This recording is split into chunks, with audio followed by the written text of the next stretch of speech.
اعوذ باللہ من الشیطان الرجیم بسم اللہ الرحمن الرحیم والصلاة والسلام علی خاتم النبیین وعلی آلہ وصحبہ اجمعین۔ السلام علیکم ورحمۃ اللہ وبرکاتہ۔ گزشتہ دنوں میں نے ایک ولاگ کیا تھا اور میں نے آپ کی خدمت میں عرض کیا تھا کہ کس طرح KPK کے اندر 2 ایڈوائزر ایسے گزرے ہیں جو ان کی حکومت کے ایڈوائزر تھے، جو اس وقت اخلاقی، مالی اور قانونی بے اعتدالیوں کے باعث نہ صرف کہ قانون کو مطلوب ہیں بلکہ پاکستان کی جغرافیائی حدود کے باہر بھی جا چکے ہیں۔ ایک صاحب جو تھے جنہیں 12 کہو سے پکڑا گیا تھا، وہ KP حکومت کے ایڈوائزر لگنے سے پہلے اٹلی اور برطانیہ کے اندر کم عمر بچوں کے ساتھ خلاف وضع فطری فعل کر کے اس کی ویڈیو یا بصری فیتے بنا کے اسے بلیک ویب والی جگہ کے اوپر فروخت کرنے کے جرم کے اندر ملوث پائے گئے ہوئے تھے۔ اور دوسرے صاحب جو تھے وقار زکا، جو کہ ARY سے جنہوں نے اپنی فراڈیانہ زندگی کا آغاز کیا تھا اور وہ یہ فراڈ کر کے لوگوں سے کروڑوں روپیہ سمیٹ کر کرپٹو کے نام کے اوپر امریکہ سدھار چکے ہیں اور اس وقت ان کے خلاف مقدمہ زیر سماعت ہے۔ تو ان 2 مشاہران کے بعد ہم نے عرض کیا تھا کہ جو فائنانس کا تیسرا وارداتیہ KPK کے اندر فائنانس منسٹر کے طور پہ لایا گیا ہے، اس وزارت کے اوپر جس کے اوپر سلیم ظفر جھگڑا کے بقول 100 کروڑ تک بولی گئی، اور یہ تو آپ کے علم میں آ ہی گیا ہوگا کہ KPK کا چیف سیکرٹری لگنے کی بولی 1 ارب سے کراس کر چکی ہے۔ تو اگر بولیوں کے اوپر عہدے مل رہے ہیں تو نتیجہ آپ کے سامنے ہے، پھر اس طرح کے نابغہ روزگار جو ہے وہی آئیڈیاز آئیں گے۔ اور تازہ ترین آئیڈیا اس حوالے سے یہ پیش کیا گیا ہے، نعرہ لگایا گیا ہے کہ جناب ہم جو ہے پشاور کے اندر میٹرو ٹرین بنائیں گے۔ اب پشاور کے اندر جو ہے اس سے پہلے ایک بس جو ہے، میٹرو بس جو ہے وہ لگائی گئی۔ اس میٹرو بس کے لیے جس کمپنی کا انتخاب کیا گیا وہ کمپنی تھی جس کو شہباز شریف صاحب نے لاہور کی میٹرو ٹرین والے پروجیکٹ میں مختلف پلرز جو تھے وہ معیار کے مطابق تعمیر نہ کرنے کی پاداش میں کے جرم میں باقاعدہ انکوائری کروا کے بلیک لسٹ کیا تھا۔ تو اس کے ساتھ پھر جہانگیر ترین نے، جو اس وقت عمران خان کی ناک کا بال تھے، نہ صرف کہ انہوں نے کوئی لمبی دہاڑی لگائی ہوگی لیکن انہوں نے یہ طے کیا کہ آپ شہباز شریف کے خلاف بکواس کریں گے اس کمپنی کے ساتھ، آپ اس کے خلاف بھونکیں گے، ہم آپ کو وہاں کا جو ہے میٹرو پشاور کا اس بلیک لسٹڈ کمپنی کو کانٹریکٹ دیا گیا۔ لہٰذا اس بلیک لسٹڈ کمپنی نے جو تعمیراتی کام کیا وہ درجنوں جگہوں پہ توڑ کے دوبارہ کرنا پڑا۔ کہیں پہ وہ موڑ کا اینگل صحیح نہیں بنا سکے جس کی وجہ سے بس مڑتے ہوئے ٹکرا جاتی تھی، کہیں پہ کچھ نہیں کر سکتے، تو پروجیکٹ لیٹ بھی ہوا اور کاسٹ بھی اس کی اوور رن کر گئی۔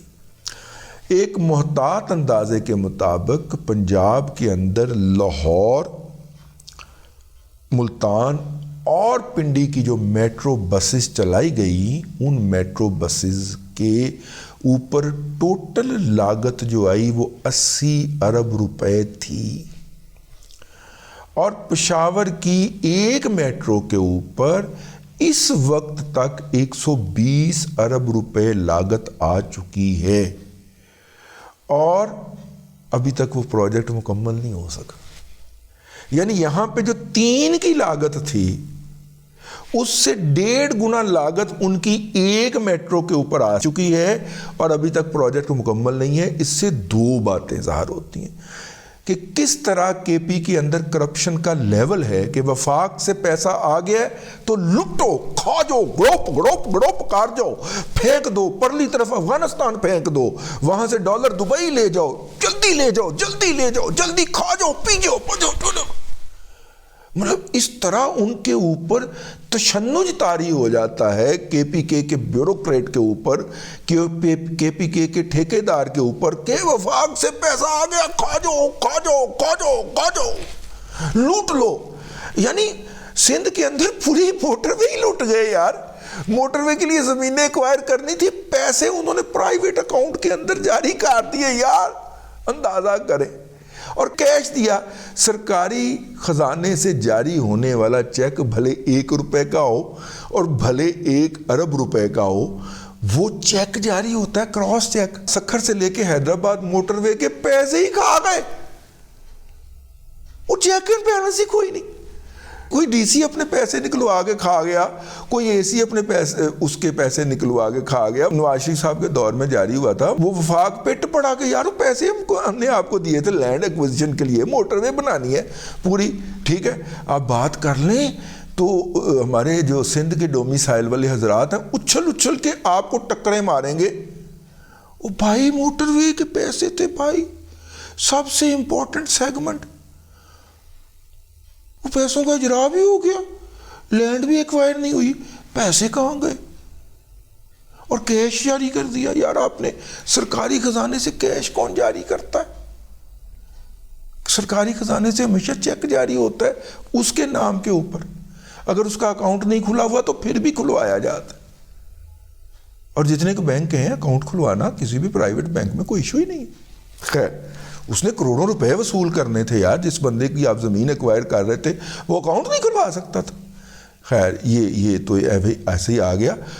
اب وہاں پہ میٹرو ٹرین جو ہے، میرا خیال یہ ہے کہ جس سپیڈ سے انہوں نے میٹرو بس پہ پیسے لگائے ہیں، اگر اسی ریشو پہ جس طرح لاہور کی میٹرو بس پہ 26 ارب روپیہ یا 28 ارب روپیہ لگا تھا، اور جو لاہور کے اندر میٹرو ٹرین بنی ہے، اگر ڈالر اوریجنل ڈالر 100 روپے کے ڈالر پہ بات کی جائے تو 160 ارب روپیہ لگنا تھا، لیکن چونکہ ڈیویلیوشن ہو گئی تھی تو یہ ثاقب نثار صاحب جو تھے یہ کیلکولیشنیں کرتے ہوئے اس کو 225 ارب روپے پہ لے گئے تھے۔ ویسے حساب انہیں بھی نہیں آتا، اور اسد کھرل جیسے لوگ اس کو جو حساب کتاب کر کے دے رہے تھے ثاقب نثار کو، ان کو بھی نہیں آتا، ٹھیک ہے۔ لیکن 1.6 بلین ڈالر کا 1.67 بلین ڈالر کا ٹو بی ایگزیکٹ پہلی بریفنگ میں شامل تھا، جس میں چینی بھی تھے، ان کے منسٹر اور سفیر بھی شامل تھے، اس کے اندر ہمیں بتایا گیا تھا۔ انہوں نے پھر جناب مزید اس کے اندر ڈال کے تو 225 ارب روپے کا پروجیکٹ بنایا تھا، تو 26 ارب اور 225 ارب یعنی تقریباً کوئی 10 گنا، ٹھیک ہے، کاسٹ ہوتی ہے۔ تو اگر 120 ارب لگے ہیں ان کے صرف بس کے اوپر، تو ٹرین بھی تو وہیں پہ بننی ہے، اسی حکومت نے بنانی ہے، انہی ٹھیکیداروں کو کانٹریکٹ ملنا ہے، تو وہاں پہ ٹرین کا خرچہ کوئی 1200 ارب روپیہ آئے گا، اسی ریشو کے ساتھ 10 گنا نا، تو 1200 ارب روپیہ جو ہے وہ آئے گا۔ تو ماشاءاللہ پچھلے 10 سال کے اندر کے پی کے حکومت کے اوپر جو قرض تھا، جو لالا سراج الحق چھوڑ کے گئے تھے، وہ کچھ 86 ارب روپے تھا کے پی کے کی صوبائی حکومت کے اوپر۔ تو 10 سال جو ہے حکومت چونکہ عمران احمد خان نیازی کی کہ جیسے بھوکے ننگے شخص کی رہی ہے، جو حکومت سے الگ ہو کے سی ایم ہاؤس پہ قبضہ جما کے بیٹھ جاتا ہے، اور وہاں پہ کڑھائیاں چل رہی ہوتی ہیں، روسٹ دمبے چل رہے ہوتے ہیں، اور یہ سارے ملک سے یہ جتنے بھی چموڑے ہیں نا، یہ فروکی ٹیپ کے، ٹھیک ہے، وہ اس کو ملنے کے لیے جا رہے ہوتے ہیں، اور وہاں پہ جا کے قائد کے جناب، قائد کا لٹھا اور قائد کی چپل جناب، یہ سارے وہاں پہ ٹک ٹاکیں بنا رہے ہوتے ہیں یار۔ وہاں پہ 1000 ارب روپے کا انہوں نے قرض چڑھا دیا، یہ مفت کی کھانے کھا کھا کے۔ تو میں سوچ رہا تھا کہ جب ٹرین چلے گی تو 1200 ارب روپے 120 ارب روپے کا پروجیکٹ لگایا ہے، اور قرض انہوں نے 1000 ارب روپے کا بنا دیا ہے۔ تو اگر 1200 ارب روپے کا پروجیکٹ لگائیں گے تو 10,000 ارب روپے کا تو قرض چڑھائیں گے نا، کی خیال ہے؟ کیلکولیشن اگر میری درست ہے تو نیچے آگے لائیو اور سبسکرائب کر دیجیے گا. بڑے دن ہو گئے نا, بڑے سال ہو گئے نا, میں نے آپ سے نہیں کہا یار یہ میرے ویوز بڑے نیچے ہوتے جا رہے ہیں, لائک اور سبسکرائب کیا کریں اس کو, ٹھیک ہے. اور اگر کیلکولیشنیں آپ کے ذہن میں دوسری آئیں تو وہ مجھے بتا دیجیے گا. انی پڑھنے جا رہی ہے یار, ٹھیک ہے. اور ہوگا کیا ہوگا, یہ کہ وفاق کہے گا منصوبہ وائبل نہیں ہے, پولیٹیکل پوائنٹ سکورنگ کے لیے بکواس یک یک یک یک یک مزمل اسلم شروع کر دے گا, ٹھیک ہے. وفاق ہمیں کام نہیں کرنے دیتا, ٹھیک ہوگی. حالانکہ کام تو اس کام پہ کرنا چاہیے نا. کیڑا کام پلا, پائپ وہ ڈالتے ہیں پانی کے لیے تو وہاں سے گیس نکل آتی ہے. وہ جڑا بکواس کی تھی اس نے عمران احمد خان نیازی نے کہ وہاں پہ کنووں میں پائپ ڈالتے ہیں پانی کے لیے تو وہاں سے گیس نکل آتی ہے. وہ گیس جو ہے نا وہ نکالے نا بھائی مزمل اسلم. وہ آپ کے قائد نے فرما دیا تھا کہ کنووں سے گیس نکلتی ہے, وہاں سے پائپ ڈالنا پڑتا ہے صرف کنویں کے اندر, ٹھیک ہے. تو وہ یار وہ گیس نکالو یار, وہاں پہ لوگوں کی زندگیوں میں آسانی پیدا کرو, مقامی لوگوں کو مفت گیس دو, کنویں میں پائپ ڈالو اور وہاں سے گیس نکالو. ساری سائنس ہی فیل ہو جاتی ہے یار یوتھیوں پہ آ کے. گیس ایسے نہیں نکلتی, اور یوتھڑو گیس ایسے نہیں نکلتی. ایسی گیس محمود بوٹی کے اوپر جو ڈمپنگ گراؤنڈ ہے وہاں سے بھی نکلتی ہے. یہ میتھین کی امیشن ہوتی ہے. کسی بھی کوڑے کے ڈھیر کے اندر جا کے سوراخ کریں, اس میں پانی کا پلاسٹک والا پائپ ڈال دیں اور تھوڑی دیر انتظار کریں, اس کے بعد اس میں سے میتھین نکلنا شروع ہو جاتی ہے اور اس کو آگ لگائیں وہ جلنا شروع ہو جائے گا. یہ لاہور کے جتنے بھی جو ہیں چرسیے ہیں, جو ہیروئنچی ہیں, یہ آپ کو کوڑے کے ڈھیر کے اوپر یا کوڑے کی اس طرح کی ڈمپنگ سائٹ کے اوپر کیوں ملتے ہیں؟ کیونکہ وہ بار بار ماچس جلانے کی بجائے نا وہ ایک ہی دفعہ پائپ ڈالتے ہیں, پائپ کے آگے آگ لگاتے ہیں اور اس کے ذریعے اپنی پوڑی جو ہوتی ہے نا پنی ہی اس کو گرم کر کے تو اوپر سے کر رہے ہوتے ہیں. آبزرویشن ہماری بہت ہے, ہم نے جا کے وہاں پہ یہ سارے کام فلمائے ہوئے ہیں باقاعدہ, ان کو کرتے ہوئے دیکھتے ہوئے, ٹھیک ہے. تو اس طرح کی گیس نکلتی تھی. وہ نشئی جو ہے نا آپ کا قائد عمران احمد خان نیازی, وہ اس کو دوسری گیس کہتا تھا جو چولہوں کے اندر ہے, یہ بھی وہی گیس, ٹھیک ہے. اور جاپان میں تو اس گیس کو کلیکٹ کر کے وہ اس سے بجلی بھی بناتے. آپ بھی بنا سکتے ہیں تو بناؤ پھر, ٹھیک ہے. لیکن انہوں نے پولیٹیکل پوائنٹ سکورنگ کرنی ہے. انہوں نے کہنا ہے کہ جناب ہم یہاں پہ ترقیاتی کام کرنا چاہ رہے ہیں, وفاق پیسے نہیں دے رہا, اور 1000 ارب میں یہ میٹرو ٹرین پڑے گی, ٹھیک ہے. بس اب تک کے لیے اتنا ہی. اگلے ولاگ کے اندر پھر حاضری ہوگی. اللہ تبارک و تعالیٰ آپ کو آسانیاں عطا کرے اور آسانیاں خلق خدا میں تقسیم کرنے کی توفیق عطا کرے.